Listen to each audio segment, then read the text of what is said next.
Olá, muito bom dia. Está começando mais um boletim especial de final de ano e nesse boletim vamos tratar de um assunto muito sério. A economia brasileira e o futuro da economia brasileira e principalmente os impactos disso para o agronegócio. Para nos ajudar a entender o que está acontecendo agora em 2024 e principalmente o que pode acontecer lá em 2025, tenho aqui comigo o meu amigo Antônio da Luz, economista lá da Farsul, a Federação de Agricultura e Pecuária lá do Rio Grande do Sul, economista respeitado no mercado e que acompanha de perto também essa estrutura econômica e os impactos dela para o agronegócio. Seja bem-vindo, da Luz, obrigado por estar aqui com a gente nesse boletim especial e para a gente entender o que de fato está acontecendo na economia, porque tem muito ruído aí na comunicação, né, Antônio? Porque quando a gente vê nos grandes veículos de comunicação, o que dá prioridade, o que eles dão prioridade é para a taxa de desemprego que caiu, para o PIB que está crescendo e, enfim, para uma inflação que aparentemente está começando a ficar descontrolada, mas ninguém dá o braço a torcer aí de que está fora de controle. Enfim, o que a gente tem de concreto e por que a gente está vivendo esse cenário tão tenso, com dólar explodindo, com juros aí explodindo, enfim, conta pra gente o que você está vendo, principalmente explicando pra gente o que foi determinante aí para que esse cenário complicado e caótico de final de ano se desenhasse. Antônio, seja bem-vindo, meu amigo. Muito obrigado, Alex. Que bom estar contigo, que bom estar aqui no Notícias Agrícolas de novo, no teu programa. É sempre um privilégio falar para você e para toda a tua audiência. Alex, a pessoa que não está acompanhando a economia no dia a dia, como é o caso dos economistas, nós fazemos isso por dever de ofício, né? Também por escolha de vida, é claro. Mas as pessoas que não estão conectadas com o dia a dia da economia, elas acham que isto está acontecendo agora, mas isso não está acontecendo agora. Essa crise política, aliás, essa crise econômica, ela que tem potencial de virar uma crise política também, ela vem acontecendo há bastante tempo. Tá? Então, eu acho que isso é importante deixar claro para o nosso telespectador, para o nosso internauta. A crise não estourou no final do ano. Ela vem estourando ao longo do tempo. O que aconteceu é que o copo que vinha enchendo, enchendo, enchendo, enchendo, enchendo, agora ele derramou. Mas ele não foi enchido agora no final do ano. Ele vinha enchendo há tempos. Desde a transição, Alexander, o governo vem prometendo ajustes. Desde lá do tempo da transição, o próprio coordenador da transição, o vice-presidente eleito, Geraldo Alckmin, já falava que ninguém tinha que se preocupar, porque tem uma gestão austera. O próprio ministro Haddad, lá em outubro de 2022, ainda dizia que tinha um plano robusto de corte de gastos. Desde a transição e do início do governo, vem sendo prometido para o mercado que haveria uma determinada postura e não está se entregando isso. Essa coisa de, não, vamos ver se o BPC não tem fraude, se o Bolsa Família não tem fraude, essas coisas, Alexander, elas estão sendo ditas desde janeiro de 2023. Então, o mercado que agora muita gente acha que algumas pessoas da imprensa, né, têm trazido como se fosse alguém contra o governo. Eu não tenho a menor dúvida que se houvesse uma urna, né, na Faria Lima, nas eleições e todas as pessoas que vivem e trabalham ali naquela atmosfera votassem nessa urna, dava aí 65% para o Lula. Tenho a menor dúvida disso. Então, a Faria Lima, o mercado financeiro e o mercado como um todo, e teve toda a paciência do mundo com o Lula e com o governo. A questão é que chegou num ponto que vai capotar, que vai capotar. E por que que vem, e de onde é que vem essa percepção? A gente precisa ler livros de história econômica? Não, Alex, não. Isso aconteceu há menos de 10 anos, né? Eu até me surpreendo algumas vozes importantes da mídia brasileira tratarem um assunto assim com um grau de incerteza, uma vez que isso é tudo. A gente já experimentou isso num passado super recente. Todos nós estávamos vivos e éramos adultos, quando isso aconteceu lá atrás. Então me admira algumas pessoas espantadas. Você E está vamos lá. falando, você Eu tá quero falando começar do, com o ponto do, você tá do falando do governo PIB. Dilma, certo, Antônio? Vamos dar nome Sim, aos estou bois falando do aqui. governo Lula 2 e Dilma, porque a Dilma, ela é onde o copo derramou, mas ele começou a ser cheio lá em Lula 2, quando houve a troca do Antônio Palocci para o Guido Mantega. Ali começaram os problemas. E nós estamos repetindo as mesmas coisas, bebendo do mesmo veneno e pisando na mesma casca de banana. Então, me incomoda, às vezes, a falta de memória das pessoas, né? Algumas pessoas parecem com uma falta de memória seletiva e conveniente. Vamos lá, eu quero começar com esse ponto do PIB. O PIB está crescendo maravilhosamente, não tenha dúvida. O PIB está crescendo bem. Estamos com 3,1% de PIB acumulado em 4 trimestres, e nós acreditamos, as nossas projeções é que para o final desse ano, de 24, esse dado será divulgado em março do ano que vem, nosso PIB terá crescido 3,6%. Um belo PIB. E a taxa de desemprego está nas mínimas históricas. Estamos em pleno emprego. Bom, então nós estamos reclamando do quê? Por que a gente está reclamando? Por que nós economistas estamos tão incomodados com o que está acontecendo? Não é para isso que a gente trabalha? Não, não desse jeito. Alex, em 2012, 2013, 2014, o PIB brasileiro cresceu maravilhosamente bem. Em 2014, nós tínhamos atingido a menor taxa de desemprego da história do Brasil, taxa que foi superada agora. E o que veio depois? A maior crise econômica da história do Brasil, 11 trimestres consecutivos de PIB negativo, uma depressão econômica muito pior do que aquela importada dos Estados Unidos na década de 20, muito pior que a do subprime, muito pior do que a dos tigres asiáticos, muito pior que a da Rússia, muito pior do que a do México, a maior crise econômica da história do Brasil. Nós experimentamos na sequência de termos tido uma economia crescendo maravilhosamente bem e uma taxa de desemprego lá embaixo. Por que isso acontece? Eu gosto muito de uma metáfora, tá? Que eu acho que ajuda a explicar, introduzir melhor o assunto. Imagina uma pessoa que quer ficar com um corpo bonito, assim, um corpo de verão, que não é meu caso, tá? Mas um corpo sarado, uma pessoa que a moça ou o moço, os jovens aí querem chegar no verão com o corpo bonito, alinhado, enfim.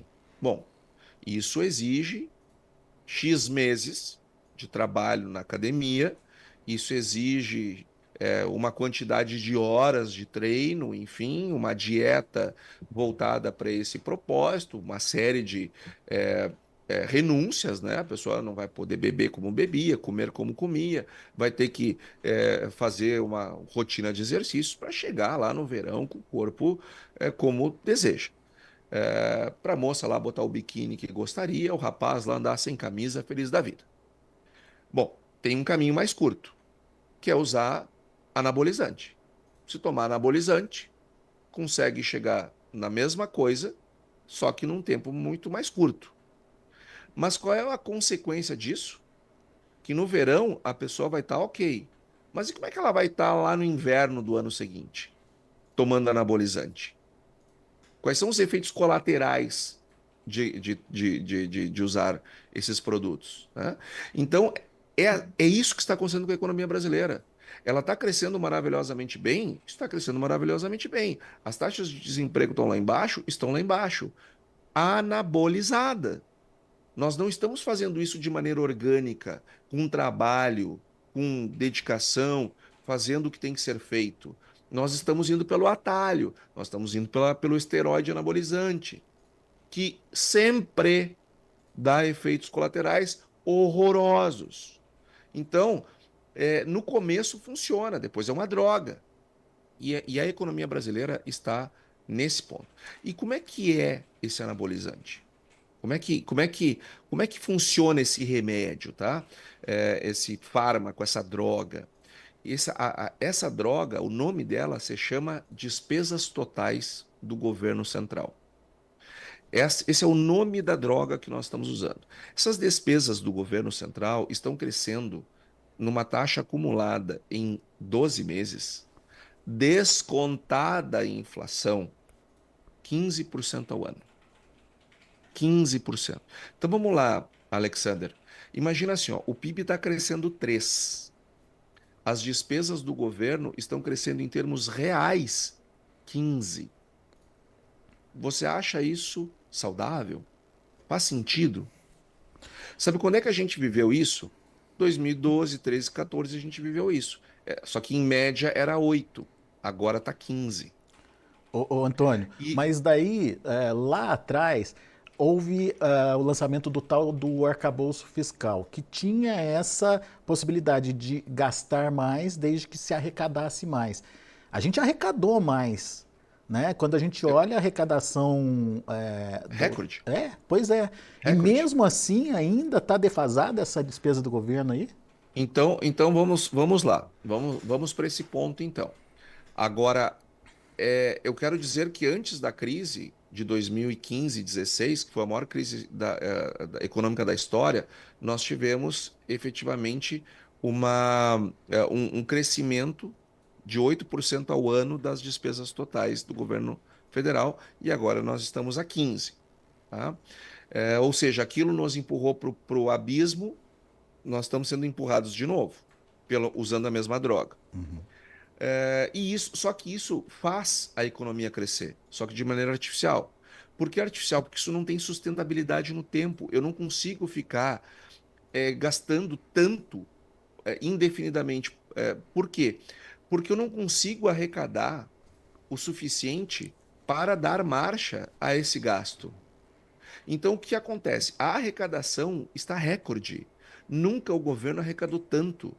Só que mesmo assim, Alexander, o resultado primário do governo, aliás, o resultado nominal do governo, que é quando eu pego o que arrecadou e o que gastou, o que arrecadou e o que pagou.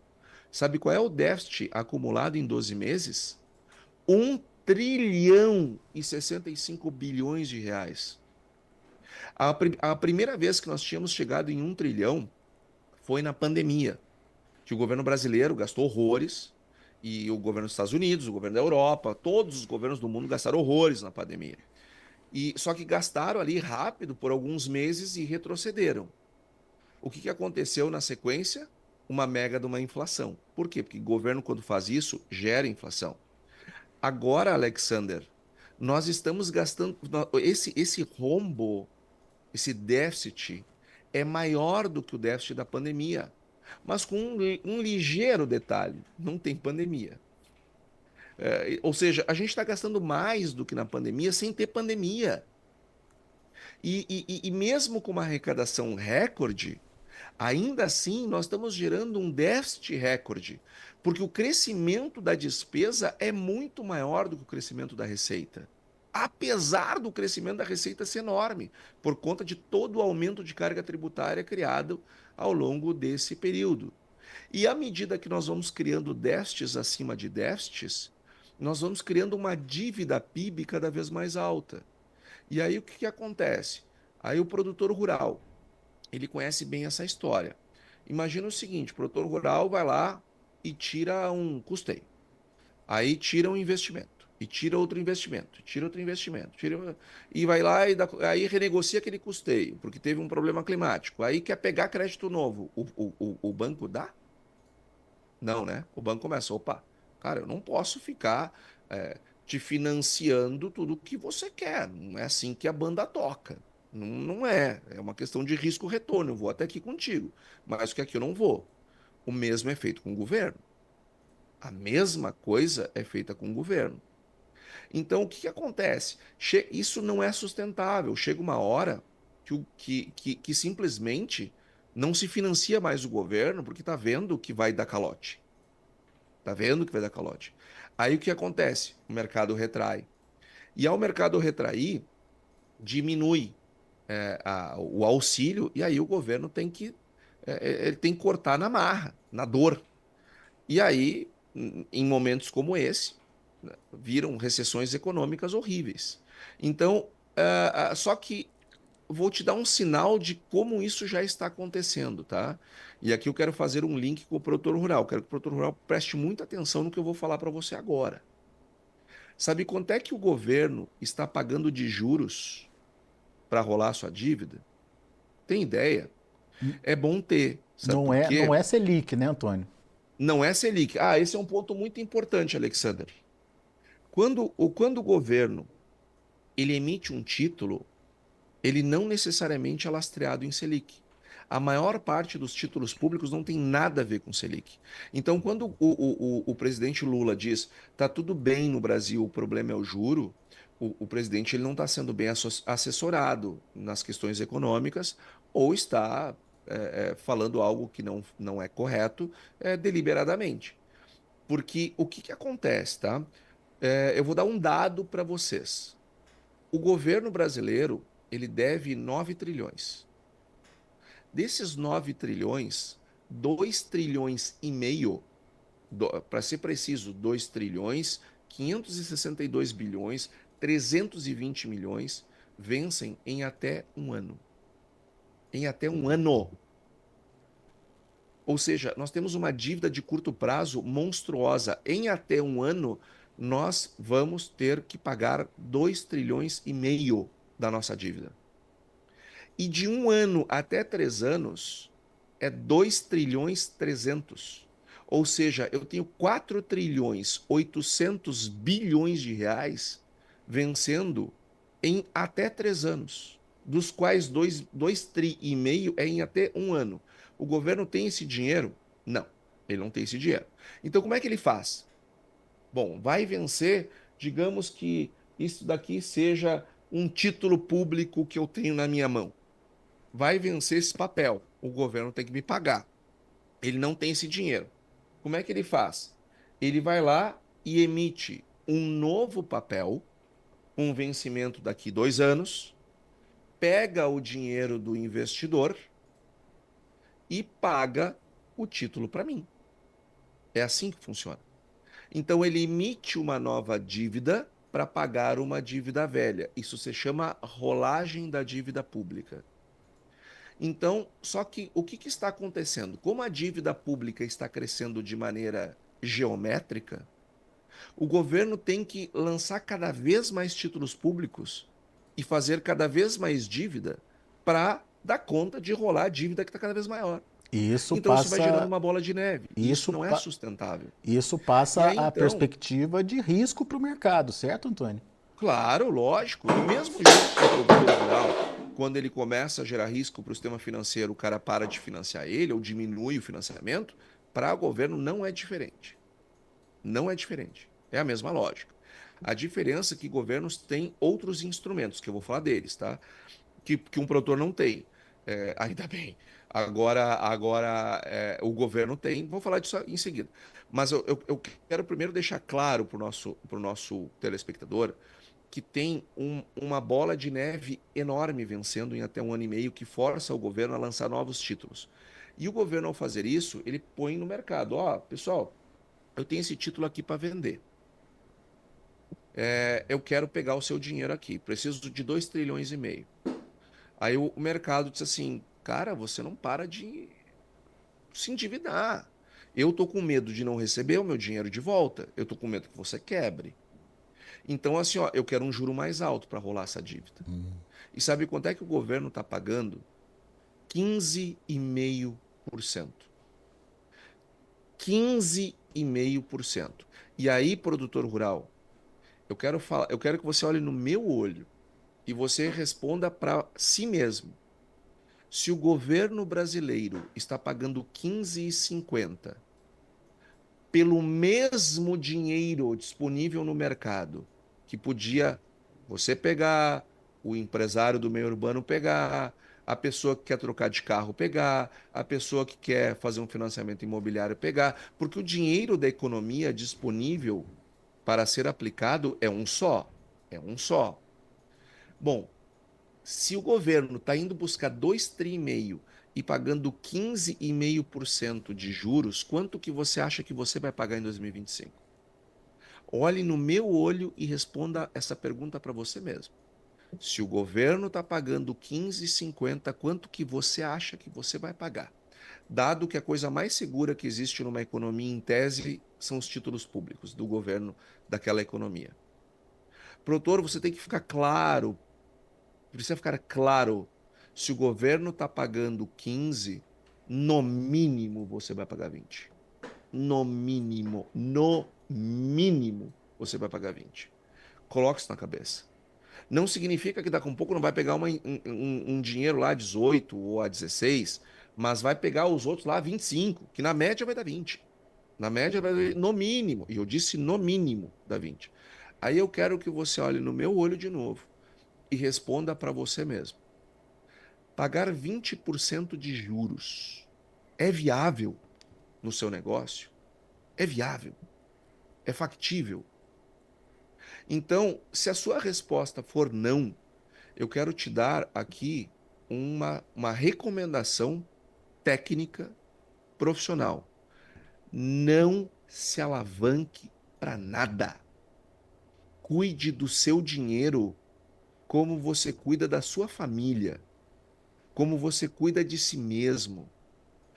Saiba que caixa é rei. Cada centavo no caixa conta. Não é ano de pagar juros, é ano de receber juros. Se você está alavancado, se desalavanque o mais rápido possível, porque o custo do dinheiro ficará inviável em 2025. E até agora eu não falei em Banco Central, em Selic Copom. Sabe por quê? Porque não é por causa da Selic, do Copom, que o dinheiro está ficando caro, como o presidente Lula tenta fazer o povo brasileiro entender. O dinheiro vai ficar caro porque ele tem que rodar 2,5 trilhões e ele, governo federal, está pagando 15,5% para rolar sua dívida. E disputando o dinheiro contigo e pagando 15,5%. É óbvio que você vai pagar mais caro. Isso não tem nada que ver com Selic. A Selic acompanha este movimento para combater a inflação, mas o custo do dinheiro ele já está ficando mais caro antes da Selic. A Selic é consequência, a Selic é um termômetro, a Selic ela é a febre, a infecção é a dívida pública. E a Selic é a cura para a febre, mas não é a cura para a infecção, porque a infecção é o ajuste fiscal. A cura para a infecção é ajuste fiscal. A Selic é a cura para a febre, que é a inflação. Então, o presidente Lula está culpando o termômetro e a febre por conta da infecção.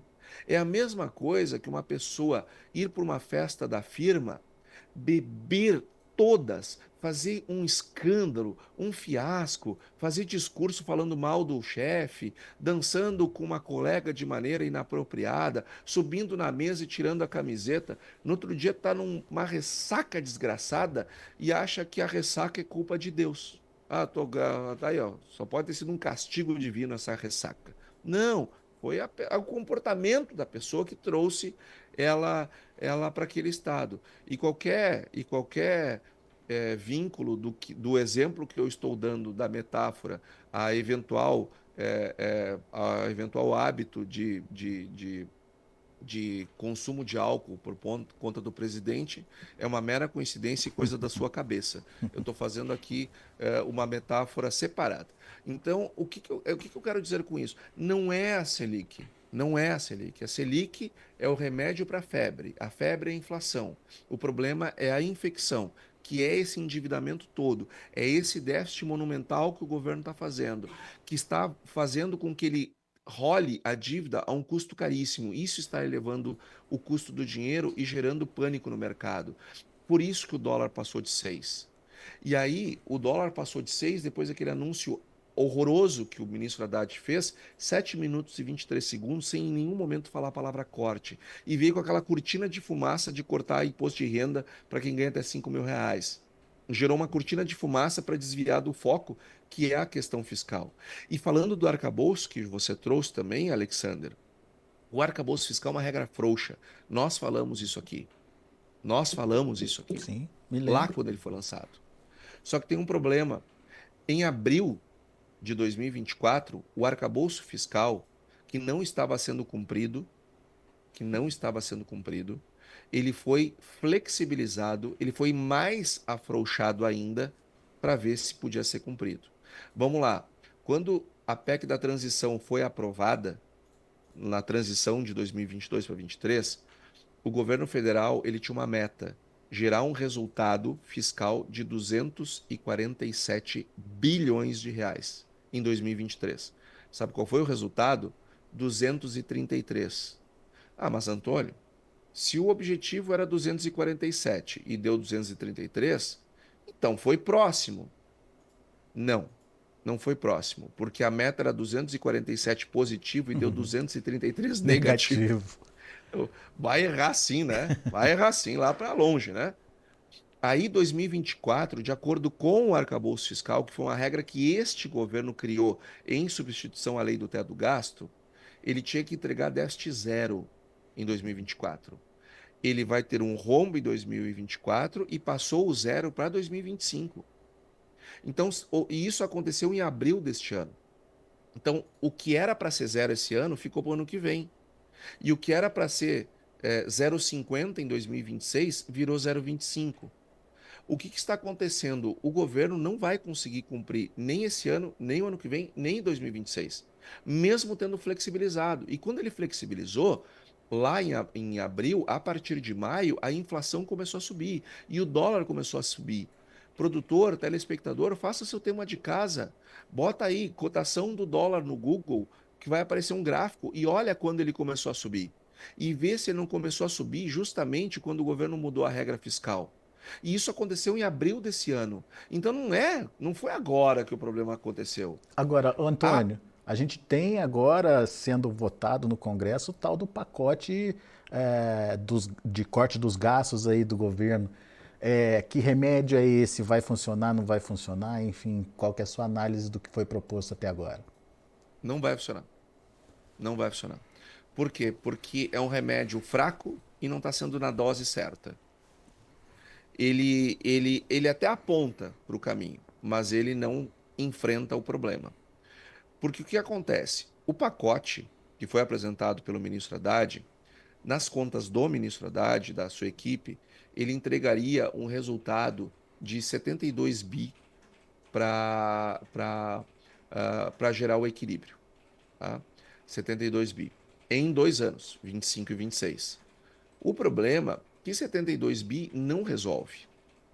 Porque se ele entregar 72 bi, ao invés de fechar a conta no zero em 2025, ele vai fechar com um rombo de 103 bi.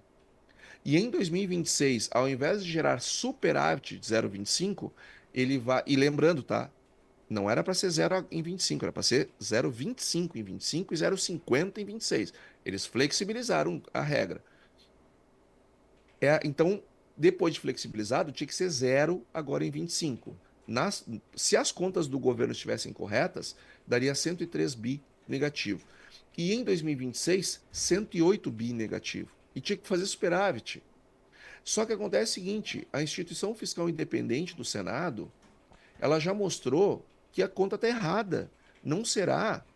E o Mansueto Almeida, que era secretário do Tesouro e agora é economista-chefe do BTG, também já fez as contas que vão ao encontro da instituição fiscal, que mostram o seguinte: não é 72 bi, é 45,9 no máximo. Então, ou seja, além de que se as contas estivessem certas não seria a dose o suficiente, as contas estão erradas. Então, o presidente Lula, o ministro Haddad, a ministra Simone Tebet, o Rui Costa e todos os demais envolvidos estão brincando. Eles estão fazendo um experimento de novo com a economia brasileira. o povo brasileiro e empurrando o povo brasileiro para uma nova crise econômica, que a gente não sabe qual é a proporção dela, mas a gente sabe que ela é grande. E lembrando ao nosso produtor rural que quando chegou 15, 16, que depois de anos de crescimento econômico maravilhoso, a presidente Dilma, inclusive, falava pibão bão, né? Brincava com a origem mineira dela, pibão bão, né? Para quem não lembra, tenho certeza que muitos vão lembrar. Porque o PIB realmente crescia muito bem. Só que depois veio uma catástrofe. E nós estamos vivendo a mesma coisa: crescimento ótimo, taxa de desemprego recorde, mas anabolizado com problemas fiscais imensos que nos conduzem para um desastre. E o produtor de leite, em 15, 16, 35% dos produtores de leite do Rio Grande do Sul abandonaram a produção leiteira. E eu tenho certeza que foi no Brasil inteiro. Estou falando do Rio Grande do Sul porque é um número que eu lembro. Tá? Mas o Brasil inteiro aconteceu isso. Por que que aconteceu? Porque na crise econômica, o consumidor fica desempregado, fica sem crédito, o dinheiro fica caro, ele fica numa situação complicada, ele diminui o consumo. E aí diminui o consumo de leite, diminui o consumo do arroz, diminui o consumo do feijão, diminui o consumo das carnes, principalmente a bovina, mas suínas e aves também diminui o consumo, diminui o consumo de alimentos. Aumenta a pobreza, aumenta a miséria, aumenta tudo. Antônio, Então o produtor precisa ficar atento ao cenário que se avizinha. muito bem. A gente já está caminhando para os finalmente aqui por conta do tempo, mas eu não posso deixar de perguntar para você de dois elementos importantes, dois componentes importantes aí para a produção e para o produtor rural, que é a inflação, né, que aparentemente estamos perdendo o controle dela, e o dólar, esse dólar acima dos 6 que a gente viu acontecer agora em dezembro. É, até que ponto esse dólar alto é bom ou ruim? Porque quem exporta está comemorando, mas e quem não exporta vai sofrer consequência? E qual o impacto disso para a inflação? Alex, bom, no primeiro ponto, inflação, tá? A inflação, como eu falei lá atrás, ela vem desancorando as expectativas, vem subindo desde a mudança da flexibilização do resultado do fiscal que aconteceu em 15 de abril, ali na volta do 15 de abril, e começou a refletir em maio já nas expectativas. Inclusive, o ministro Haddad disse que a culpa disso era das enchentes no Rio Grande do Sul. Pô, nós aqui já cheio de problema e ter que ouvir isso ainda. Não foi, por conta da mudança do cenário fiscal, flexibilização. Então, desde lá, essa questão vem acontecendo. A inflação já estourou o teto da meta e não para de subir. Por que que a inflação está subindo? Porque todas as vezes que governos geram desequilíbrios macroeconômicos, jogando mais dinheiro na economia do que o equilíbrio macroeconômico é capaz de suportar, a consequência disso é a inflação. Todas as vezes que os ganhos reais do salário eles vêm sem um aumento da produtividade, isso se transforma em inflação. A gente sabe isso, Alex, desde o imperador Diocleciano, 300 anos depois de Cristo. Isso é assim, a gente sabe isso assim. E escrito de maneira científica, nós temos isso, nós economistas temos isso escrito cientificamente antes das descobertas das vacinas. Então, o que acontece? Um governo que está gastando do jeito que está gastando, usando o anabolizante, como a gente falou lá no início, a gente sabe qual é a consequência disso: inflação. Por isso que está gerando inflação. E vai acontecer, produtor rural, da inflação escalar, ela vai subir mais, e não haverá outra alternativa ao Banco Central que não subir juros para acompanhar e baixar a febre. E o governo vai culpar o produtor rural pelos alimentos estarem mais caros e alguns órgãos de imprensa vão se alinhar a esse discurso, então já se prepare para isso, porque isso vai acontecer, sempre acontece essas barbaridades. Então a inflação ela está subindo em virtude desse desequilíbrio entre o que do que tem o equilíbrio macroeconômico e o que o governo está fazendo esse desequilíbrio através do gasto público. Então, infelizmente, essa é uma realidade a qual nós vamos ter que conviver. E isso faz com que os juros sejam mais altos. O teu segundo ponto é o câmbio. O câmbio, ele expressa a troca de duas moedas. Se eu quero ter mais uma moeda na mão, essa moeda que eu quero ter na mão, ela se valoriza. A outra, por seu turno, se desvaloriza porque tem menos pessoas querendo ficar com ela na mão. Nós tivemos a maior fuga de dólares do Brasil de janeiro a outubro, a maior desde 1982, quando o Brasil deu um calote na dívida pública. Se nós olharmos o fluxo de entrada e saída de dólares no Brasil comparados ao ano anterior, nós estamos com uma queda de 74%. Ou seja, o pessoal está dando no pé. Desde janeiro, não é desde agora, é desde janeiro. Por isso que eu disse lá no início, o problema não começou agora, o copo derramou agora, mas vem há horas acontecendo. Desde 1982 nós não tínhamos uma fuga de dólares tão grande do Brasil. Se eu tenho gente querendo comprar dólar para levar embora, o dólar sobe. É simples. E o real, ele expressa a economia brasileira, como o dólar expressa a economia americana. Com a perspectiva de uma economia americana crescer bem mais que a brasileira, consequentemente, nós temos uma valorização do dólar em relação ao real. Não tem nada de especulação nisso. Isso é oferta e demanda. Então, só que o aumento da taxa de câmbio gera inflação. Ele é explosivo do ponto de vista inflacionário. Então, nós vamos ter uma retroalimentação da inflação pela via do câmbio mais alto, porque o Brasil não é uma ilha, ele está conectado com o planeta. E aí, pegando a última parte da sua pergunta, o produtor rural, eu não acredito em câmbio alto para se ganhar dinheiro. Eu já disse isso aqui também em outras oportunidades. Isso é uma artificialidade. E mais, quando o Brasil era um produtor pequeno, um produtor secundário, quando havia uma maxi desvalorização da moeda, seja ela por razões de mercado ou forçadas, nós tínhamos um resultado interessante. Mas agora, o que acontece? O maior produtor de soja do mundo somos nós. Então, o que que pega? Se a taxa de câmbio sobe no Brasil, a soja brasileira fica mais barata lá fora. Mas os americanos também têm que vender soja. Então, o que eles fazem? Para poder seguir no mercado, eles têm que baixar Chicago. Então, sobe o câmbio aqui, cai Chicago lá. No final das contas, meus amigos, em reais, o preço fica do mesmo jeito. Então, uma boa parte do aumento da taxa de câmbio é neutralizada pelos preços em dólar caindo, porque o mundo também quer vender produto e precisam se ajustar aos preços brasileiros. E o Brasil ficou muito grande. Só que aumentam os nossos custos de produção. Uhum. Isso é certo. E nós temos um monte de produto interno. Né? Outros produtos que nós cuja taxa de exportação é baixa, a gente não consegue passar para o consumidor brasileiro o aumento da taxa de câmbio. Então, no fim do dia, as pessoas se iludem com o câmbio alto, porque na prática o resultado não é mais o mesmo. Há 20 anos atrás era, 10 anos atrás ainda tinha alguma coisa, mas hoje já não é, o efeito ele é ali na margem, não é na essência. E só para concluir a questão do crescimento, a gente ainda vai crescer no primeiro trimestre, tá? O Brasil vai crescer bem no primeiro trimestre de 25. Segundo trimestre já estabiliza e nós acreditamos que no segundo semestre de 2025 aí as coisas são para baixo. Muito bom. Antônio, um minutinho para a gente finalizar e eu queria que você deixasse a mensagem correta aí para o produtor para 2025. Bom, produtor, não fique bravo com o mensageiro.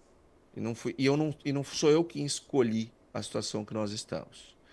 Mas eu sei que às vezes a gente saber das coisas, e com o tempo necessário, a gente começa a tomar algumas decisões defensivas que ajudam a gente a passar por um cenário mais turbulento. Então, eu quero dizer para você o seguinte: o seu dinheiro está valendo uma fortuna, porque o custo do dinheiro está altíssimo. Não faça investimentos que não estejam planejados. Aquele que está planejado, repense, recalcule. Quando eu falo em investimento, eu não estou falando trocar um trator, uma máquina, não é isso. São itens de reposição que, se você pode fazer, faça. Não é isto. Eu estou falando em expansões. Eu estou falando arrendar uma área nova, comprar uma área nova. não pegue dinheiro do caixa para imobilização. Quando for fazer a aquisição de uma máquina, não use dinheiro do caixa. Financie no longo prazo. Mas, Antônio, tu mesmo está dizendo aí para não se financiar. Sim, é lógico, mas estou falando do dinheiro do curto prazo. Pegue o mínimo possível de dinheiro para giro e financie os seus investimentos, máquinas, essas coisas, porque o resto não deve fazer, tá? Grandes ampliações de armazenagem, grandes ampliações de área. Cuidado com isso. Cuidado. Não dê entradas grandes para comprar uma máquina ou coisa do tipo. Tente financiar o máximo possível no longo prazo. Para quê? Para você ter várias safras para poder pagar esse equipamento. Não compre à vista nada dessa natureza. Nada que possa depreciar, compre à vista. Não faça isso. Porque você vai precisar estar capitalizado. Porque vai haver escassez de crédito e o crédito ficará mais alto. Então vai ficar mais caro o dinheiro e haverá menos dinheiro. Então o produtor precisa ter isso claro na sua cabeça e se preparar para esse cenário. Porque mesmo que eventualmente esse cenário não aconteça, é mais fácil estar preparado para o cenário ruim do porque para o bom a gente já nasceu pronto. Então, a dica é: use cada centavo do caixa com muita sabedoria. Tenha preferência pela liquidez, para ficar sempre líquido. Diminua o máximo a alavancagem até junho de 2025. Trabalhe para baixar a alavancagem. Quanto menos você puder pegar no banco para giro ou na revenda, ou seja lá onde for, melhor para você, porque o dinheiro vai ficar escasso e caríssimo, o que pode tornar inviável a sua operação. Porque vai trabalhar, vai produzir, vai correr risco, o resultado vai ser todo para pagar juro depois. Então, quanto menos alavancado e mais líquido você chegar em 25, sobretudo no ano safra 26, que é ali na transição do meio do ano, é, melhor você ficará preparado. Ademais, eu quero, logicamente, dando essa recomendação, eu tenho certeza que nós estamos ajudando os produtores. E ao ajudar os produtores, eu quero. Esse é o meu presente de Natal. Eu sei que não é o presente que você gostaria de receber. Gostaria de receber aqui coisas boas. Mas informação que ajude a tomar a decisão sempre é boa. Então, neste ritmo, eu quero desejar para você um Feliz Natal, para você, para sua família. Quero desejar para os seus funcionários também. Quero desejar um Feliz Natal para você, Alexander, para toda a equipe do Notícias Agrícolas. E eu quero desejar para vocês um feliz 2026, porque o 2025 vai ser um ano desafiador. Muito bom.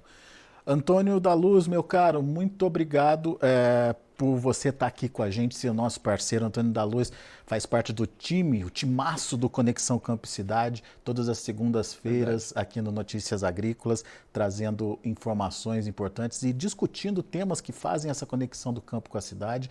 E nessa conversa dura, foi uma conversa dura agora com o Antônio, mas muito esclarecedora e principalmente de preparo para 2025.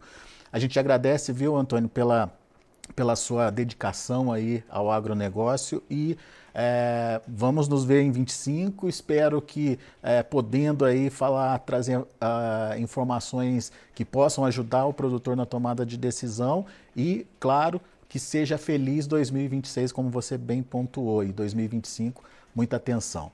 Obrigado, meu amigo. Um grande ano para você, para todos que nos acompanham e a gente vai seguindo aqui, à medida do possível, trazendo as Tá. atualizações desse cenário econômico.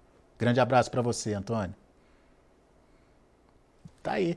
Antônio da Luz, economista da Farsul, Federação de Agricultura e Pecuária lá do Rio Grande do Sul, dando um show de informação, explicando a raiz do problema e o que está acontecendo com a economia brasileira e principalmente essa passagem, né, de uma situação estável para uma situação que se caminha aí para o que a gente já viu lá atrás, acontecer e, de novo, por coincidência, acontecendo ali num governo petista. Infelizmente, não queria traduzir dessa forma para vocês, mas é isso que está acontecendo. Então, fica aí o recado do Antônio da Luz, principalmente no que diz respeito ao controle fiscal na sua propriedade, aos riscos de um investimento mal planejado.